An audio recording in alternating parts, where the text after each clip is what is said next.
வணக்கம். நாலடியார் பாடல் எண் 168. தெரியத் தெரியும் தெரிவிலார் கண்ணும் பிரியப் பெரும் படர் நோய் செய்யும் பெரிய உலவா இருங்கழிச் சேர்ப்ப யார்மாட்டும் கலவாமை கோடியுறும். இந்த பாடலில் ஆடு முன்னிலை அமைந்துள்ளது. எங்கு? பெரிய உலவா இருங்கழிச் சேர்ப்ப என்று உள்ள சொல், அதுதான் ஆடு முன்னிலை. பெரிய என்றால் பெரியதாகிய, உலவா உலவா என்றால் நீர் வற்றாத, நீர் ஒழியாத, பெரிய உலவா இருங்கழிச் சேர்ப்ப. இரு என்பது ஒரு உரிச்சொல், அதாவது விசாலமான அகலமான கழி.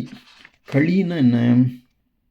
கழி என்றால் நெடுந்தூரத்தில் உள்ள ஊர்களில் இருக்கும் பொருளை தோணிகளில் ஏற்றி கொண்டு வருதல் முதலிய வியாபாரத் தொழில்களுக்கு உதவியாகுமாறு கடல் நீர் நிலத்தில் உட்பாகத்தில் பாயும்படி ஏற்படுத்தப்படும் கால்வாய்களும் ஆறுகளுமாகும்.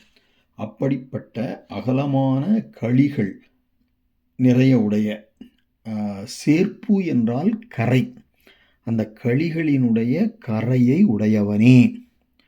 பெரிய உலவா இருங்கழிச் சேர்ப்ப, பெரிதாகிய நீர் வற்றாத விசாலமான கழிகளினுடைய கரையை உடையவனே. இப்போ முதல் வரி பாடலாம். முதல் அடி. தெரியத் தெரியும் தெரிவிலார் கண்ணும் அப்படின்னா, தெரியத் தெரியும்னா விளங்க ஆராய்ந்து அறியும், தெரிவு இல்லார் கண்ணும் அறிவு இல்லாதவர்களிடத்தும், பிரிய ஒருவர் கூடியிருந்து பின்னால் நீங்க, அப்பிரிவானது அவருக்கு என்ன பண்ணும்னா பெரும் படர் நோய், அதாவது மிக்க சிந்தனையாகிய துன்பத்தை செய்யும். அதாவது இவங்க கூட பழகிட்டு இருந்தோமே, இவனை விட்டு விலகிட்டோமே அப்படின்னு அதை நினைத்து நினைத்து வருந்தும்படியான ஒரு துன்பத்தை அந்த பிரிவு செய்யும். அதைத்தான் அந்த படர் என்ற சொல் குறிக்கிறது. படர் அப்படின்னா சிந்தனை என பொருள்படும் ஒரு உரிச்சொல். சிந்தனைனா என்னது? பிரிவாற்றாமையினால் உண்டாகும் கவலையை நினைத்து கொண்டிருத்தல். இது தொல்காப்பியம் சொல்லதிகாரம் உரியியல்ல 44ஆம் நூற்பாவில் இருக்கு. என்ன இருக்கு? படரே உள்ளல் செலவும் ஆகும் அப்படின்னு தொல்காப்பியம் சூத்திரம் சொல்லுது. திருவள்ளுவர் கூட படர் மெலிந்து இரங்கல் என்னும் அதிகாரத்தில் படர் என்பதற்கு நினைவு அப்படின்னு சொல்லி பொருள் சொல்கிறாங்க உரை ஆசிரியர்கள். சரி, நம்ம இப்போ அதான் படர். அப்போது பிரிய பெரும் படர் நோய் செய்யும். அதாவது யார் பிரிஞ்சு போனாங்கன்னா, அறிவு இல்லாதவர்கள், விளங்க ஆராய்ந்து அறியும் அறிவு இல்லாதவர்கள் கூட நம்மோட கூடியிருந்து பிரிஞ்சு போயிட்டான்னா, என்னடா கூட இருந்தான் பிரிஞ்சு போயிட்டான் அப்படின்னு ஒரு மனசில் ஒரு துன்பம் இருந்துகிட்ருக்கும். அப்படி இருக்கும் பொழுது இதுவே இவ்வளவு துன்பத்தை செய்யும்னா, அறிவில் சிறந்த பெரியாரோடு கூடி பிரிவதால் உண்டாகும் துன்பத்திற்கு அது எல்லையே சொல்ல முடியாது. ஆதலினால் அங்கனம் பெரியாரோடு கூடி பிரியும் அந்த நட்பை காட்டிலும் யார் மாட்டும் கலவாமை கோடி உறும். அப்படின்னா அவங்களோட மட்டும்தான் தொடர்பு கொள்ளணுமே தவிர, அந்த பெரியோர்களை தவிர மற்ற சிறியோரிடத்தில் எவரிடத்திலுமே கலவாமை, நட்பு கொள்ளாதிருத்தல் கோடி உறும். அதாவது நலம் செய்வதில் நமக்கு கோடி பங்கு மிகும்.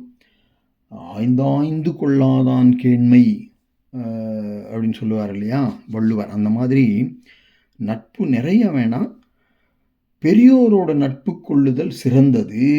பெரியோரோட நட்பு கொண்டு அதை விடாமல் பிடித்து கொள்ள வேண்டும். ஏன்னா சிறியவர்களோடு நட்பு கொண்டு பிரியும் போதே நமக்கு துன்பம் வருதுன்னா, பெரியோரோட நட்பு கொண்டு அவர்களை பிரிய நேர்ந்தால் எவ்வளவு துன்பம் நிகழும். அதனால் அந்த கருத்தை சொல்லுது.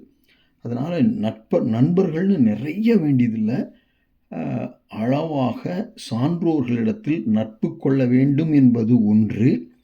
இரண்டாவது, அவ்வாறு பெரியோர்களிடத்தில் நட்பு கொண்ட பிறகு எந்த காரணத்தை கொண்டும் அந்த நட்பு உடைபடாதவாறு, பிரியாதவாறு பார்த்து கொள்ள வேண்டும் என்று சொல்லும் பாடல்தான் இந்த நாலடியார் பாடல். மீண்டும் ஒரு முறை பார்ப்போம். தெரியத் தெரியும் தெரிவிலார் கண்ணும் பிரிய பெரும் படர் நோய் செய்யும் பெரிய உலவா இருங்களிச் சேர்ப்ப யார் மாட்டும் கலவாமை கொடி உறும்.